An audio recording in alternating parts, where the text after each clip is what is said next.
Friends, welcome back to the channel. Friend, आज के इस वीडियो में हम इम्पोर्टेंट 5 ऐसे पॉइंट डिस्कस करने वाले हैं जो कि आपको आईटीआर फाइल करने से पहले ज़रूर से ज़रूर आपको ये काम करना होगा और इसे ध्यान में रखना होगा फॉर द फाइनेंशियल ईयर 23-24। तो आईटीआर फाइल करने का ड्यू डेट 31 जुलाई 2024 है, जो कि बहुत ही पास है। कुछ ही दिन बचे हुए हैं और सभी लोग अपने आईटीआर फाइल करने की तैयारी में लगे हुए हैं। तो before filing ITR for 23-24 financial year and assessment year 24-25, आपको इन 5 पॉइंट को बिल्कुल इग्नोर नहीं करना चाहिए। 5 पॉइंट जो भी डिस्कस करने वाले हैं इसको आप कंसीडर करिए और इसे ध्यान में रखते हुए आप अपना आईटीआर फाइल कर लें। तो वीडियो में आगे बढ़ने से पहले वीडियो को लाइक से जरूर कर दें। चैनल को सब्सक्राइब नहीं किए, पहली बार विजिट करें तो चैनल को सब्सक्राइब करके बेल आइकन को ऑल पर सेट कर लें, ताकि जितने भी वीडियो बने इनकम टैक्स और रिलेटेड और जीएसटी के ऊपर उसका नोटिफिकेशन आपके पास रेगुलर पहुंचते रहे। वो सारे पॉइंट्स, सबसे पहले फॉर्म रिलीज्ड हुआ है कि नहीं, यानी कि कौन से फॉर्म अवेलेबल हो गए हैं और आपका कौन सा फॉर्म आपके ऊपर अप्लीकेबल होता है, यानी कौन सा आईटीआर आपको फाइल करना होगा, वो भी आपको ध्यान में रखना होगा। तो फॉर्म्स कौन कौन से रिलीज़ है, क्या क्या फॉर्म्स अवेलेबल है पोर्टल पे, किस तरह से फाइल कर सकते हैं और आपके इनकम के हिसाब से कौन सा आईटीआर आपको चूज़ करना होगा। तो अपना आईटीआर केयरफुली चूज़ करें, क्योंकि बहुत से लोग आईटीआर चूज़ करने में गलती कर देते हैं, अपना गलत आईटीआर फाइल कर देते हैं। उसके बाद टैक्स रिजीम, देखिए टैक्स रिजीम इस साल से चेंज हो गया है, डिफ़ॉल्ट टैक्स रिजीम। तो आपके लिए कौन सा टैक्स रिजीम बेनिफिशियल होगा, ओल्ड टैक्स रिजीम भी है अवेलेबल, न्यू टैक्स रिजीम भी अवेलेबल है टैक्स पेयर के लिए। तो दोनों में से कौन सा आपके लिए फ़ायदेमंद है वो भी आपको ध्यान में रखना होगा। नेक्स्ट है आपका, अगर प्री फिल आपका मालूम नहीं है आपका आईटीआर भरने समय आपका कितना टैक्स आएगा, तो एस्टिमेशन के लिए आप अपना इनकम टैक्स कितना आने वाला है, अपना इनकम के अवेलेबल जो भी आपके पास डाटा है उससे आप पता कर सकते हैं। ये ऑनलाइन कैलकुलेटर भी अवेलेबल है इनकम टैक्स के वेबसाइट पे, जहाँ से आप जाकर अपना इनकम टैक्स कैलकुलेट कर सकते हैं। और लास्टली हम लोग देखेंगे एग्जाम्पशंस, जो कि बहुत इंपॉर्टेंट है। एग्जाम्पशंस के बारे में कौन कौन से एग्जाम्पशन आपके अवेलेबल है, कौन कौन से इन्वेस्टमेंट आपने किए हैं जिसके अगेंस्ट में आपको एग्जाम्पशन मिलने वाला है, तो जरूर कर लें। तो चलिए हम लोग एक एक करके डिटेल में देखते हैं ये 5 पॉइंट को। तो सबसे पहला देखिए, आपको जैसे बताया कि आप जब भी अपना आईटीआर फाइल करने जाएंगे तो लॉगिन करेंगे जब वेबसाइट पे, तो आपको 3 ऑप्शन मिलता है। जब भी अगर आप ऑफलाइन, देखिए 2 ऑप्शन आपको मिलता है, या तो आप ऑनलाइन फाइल कर सकते हो पोर्टल पे, ऑनलाइन का भी अवेलेबल होता है आपके पास ऑप्शन, और आप ऑफलाइन भी फाइल कर सकते हैं। ऑफलाइन यानी कि ऑफलाइन यूटिलिटी अवेलेबल किया गया है पोर्टल पे, जिससे आप डाउनलोड कर सकते हैं। ऑफलाइन यूटिलिटी डाउनलोड करके आप उसे प्री फिल करके आप उसे अपलोड कर सकते हैं। और ऑनलाइन अगर अब अवेलेबल डाटा है ऑनलाइन, तो अभी सब कुछ हो गया है, 26 एएस में भी आ जा रहा है, आपका एएस में भी डाटा ऑटो पॉपुलेट हो जा रहा है, तो वहाँ से भी ऑटो पॉपुलेट आपका इनकम वहाँ करेगा अपने आपके आईटीआर में, वहाँ से आप फाइल कर सकते हैं।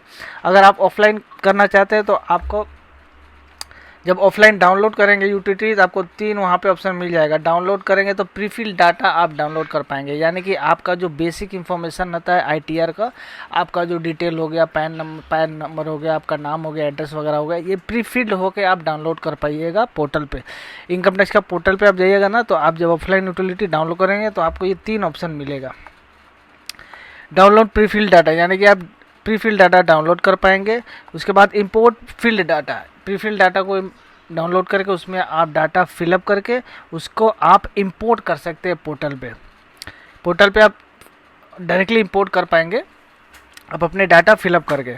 और आप अपना पूरा जो आईटीआर है, पूरा कंप्लीट आईटीआर है, ड्राफ्ट फिलअप करके भी आप इनकम टैक्स के पोर्टल पे इंपोर्ट कर सकते हैं ड्राफ्ट आईटीआर, और उससे फाइल कर सकते हैं। जेसन फॉर्मेट में इंपोर्ट होता है, वहाँ आप इंपोर्ट करके आप ऑफलाइन यूटिलिटी से पहले जेसन फाइल आपको बनाना पड़ेगा, और जेसन फाइल इसको आप इंपोर्ट करके अपने आईटीआर में आप इसे डायरेक्टली डाटा को टान सकते हैं, वहाँ से अपना आईटीआर भर सकते हैं। वो आपका है, आपको अपना आईटीआर जो है बहुत केयरफुली चूज़ करना है। देखिए कौन सा आईटीआर आपके इनकम के हिसाब से बहुत सूटेबल है, आपके इनकम के हिसाब से आपको उस आईटीआर को भरना होगा, इसको आपको केयरफुली चूज़ करना होगा। जैसे कि अब नॉलेज के ऊपर आपको डिपेंड करता है कि मान लीजिए कि जो सैलरीड पर्सन है उसका 50 लाख अप टू अगर सैलरी रहता है, इनकम अप टू 50 लाख रहता है, और उनका एक हाउस का इनकम रहता है यानी कि 5,000 तो उसके इनकम में जो आता है वो आता है प्रॉफिट एंड लॉस। अगर प्रोफेशन अगर होता है, प्रॉफिट एंड लॉस से भी कोई इनकम आता है तो वो ITR 3 भरते हैं। या प्योर अगर इनकम है सैलरी से तो ITR 1 भरते हैं। उसके बाद अगर मान लीजिए बिजनेस प्रोफेशन में अगर कोई टैक्स पेयर है और उनका अगर इनकम अप टू 50 लाख है तो वो आपका जो कंप्यूट होगा उनका टैक्स वो प्रिजेम्पटिव प्रोविजंस में होगा, यानी कि आपका ये सेक्शन 44AD है इसमें होगा, उसके लिए ITR 4 लगता है। तो कौन सा ITR आपको लगेगा, कौन सा ITR आपके लिए सूटेबल होगा वो जानना बहुत ही ज़रूरी है। तो ITR चूज़ करते समय आप केयरफुल रहकर अपना ITR चूज़ करें, सही ITR फाइल करें ताकि दिक्कत ना हो। अब इसके बाद नेक्स्ट इम्पोर्टेंट आपको ध्यान में रखना पॉइंट वो है टैक्स रिजीम। देखिए अभी क्या है कि डिफ़ॉल्ट टैक्स रिजीम ओल्ड कर दिया गया, यानी कि सॉरी न्यू टैक्स रिजीम को डिफ़ॉल्ट कर दिया। पोर्टल पे जब भी आप लॉगिन करिएगा 23-24 फाइनेंशियल ईयर के ITR भरने के लिए तो आपको डिफ़ॉल्ट में नया टैक्स रिजीम आपको देखने को मिलेगा, लेकिन आप उसे ओल्ड में कन्वर्ट कर सकते हैं। तो सबसे पहले आपको ये देखना होगा कि आपके इनकम के हिसाब से कौन सा टैक्स रिजीम सूटेबल होगा। आप दोनों टैक्स रिजीम में अपने टैक्स को कैलकुलेट करके देख लीजिए किस में आपका टैक्स लायबिलिटी कम आता है या नहीं आता है, उस हिसाब से अपने टैक्स रिजीम को आप चूज़ करें। एक बात आपको ध्यान रखना होगा कि जो ओल्ड टैक्स रिजीम है उसमें आपको जो आपका चैप्टर 6 में जो आपको डिडक्शन मिलते हैं, चैप्टर 6 में जो वो आप एग्जाम्पशन ले पाओगे, यानी कि LIC वगैरह का जो आप जैसे नॉर्मली मैक्सिमम लोग लेते हैं, मेडिक्लेम वगैरह का, ये जो जितने भी एग्जाम्पशंस हैं ये आप ओल्ड टैक्स रिजीम में ले पाएंगे। न्यू टैक्स रिजीम में बहुत हद तक जो एग्जाम्पशंस है उन्हें हटा दिया गया है, इसलिए आपका ये हमेशा एडवाइजेबल है कि आप दोनों टैक्स रिजीम में पहले रफली अपने टैक्स लायबिलिटी को कैलकुलेट करिए। अपने टैक्स लायबिलिटी को कैलकुलेट करके देखिए किस रिजीम आपके लिए सूटेबल है, टैक्स लायबिलिटी आपको रिड्यूस करता है, उसी टैक्स रिजीम से में आप आगे बढ़ें। इसके लिए आपको देखिए ऑनलाइन पे इनकम टैक्स के पोर्टल पे आपको ऑनलाइन कैलकुलेटर भी दिया गया है, जहां से अपने जाकर अपने डाटा को आप आपका इनकम का जो भी डिटेल है उसको डालकर अपने टैक्स लायबिलिटी को कंप्यूट कर पाएंगे रफली।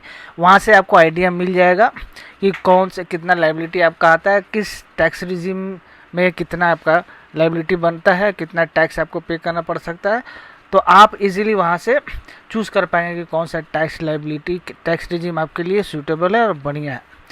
और लास्टली जो सबसे इम्पोर्टेंट चीज़ आपको ध्यान रखना है वो एग्जाम्पशंस का। याद रखिए कि ओल्ड टैक्स रिजीम में आपके जो पुराने जो चैप्टर 6 के जो एग्जाम्पशन है वो आपको अलाउड किए जाएंगे। नए टैक्स रिजीम में बहुत हद तक जितने भी एग्जाम्पशंस हैं उन्हें हटा दिया गया है। तो आप दोनों टैक्स लायबिलिटी के हिसाब से जैसे मैंने बोला अपना लायबिलिटी चेक करिएगा। और ये आपको एग्जाम्पशन मिलता है जो भी आप इन्वेस्टमेंट करते हैं अप टू 31 मार्च 2024। 31 मार्च 2024 तक आपने जितना भी इन्वेस्टमेंट किए होंगे अगेंस्ट योर पैन उन्हीं का आपको ये एग्जाम्पशन मिलेगा। जैसे कि आपको 80C में जो मिलता है, मेडिक्लेम वगैरह अदर जो मिलता है वो, ये सारा कुछ आप अपने हिसाब से जो आपने 31 मार्च तक इन्वेस्टमेंट किया उसी के ऊपर आपको ये एग्जाम्पशन मिलेगा।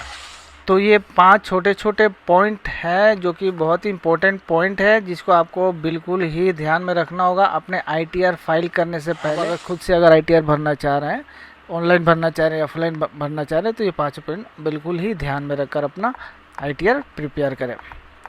तो आई होप आपको इस वीडियो से ये बेसिक चीज़ समझ में आ गई होगी इनकम टैक्स और ITR related for financial year 23-24। If you have any question you can pin down in the comment box below. और ऐसे ही वीडियो पाने के लिए चैनल को सब्सक्राइब करके ऑल पर सेट कर लीजिए बेल आइकन को, ताकि ये इनकम टैक्स और GST रिलेटेड जो भी अपडेट है और प्रैक्टिकल प्रॉब्लम्स का प्रैक्टिकल सॉल्यूशन के ऊपर जो भी वीडियो बने उसका नोटिफिकेशन आपके पास रेगुलर पहुँचते रहे।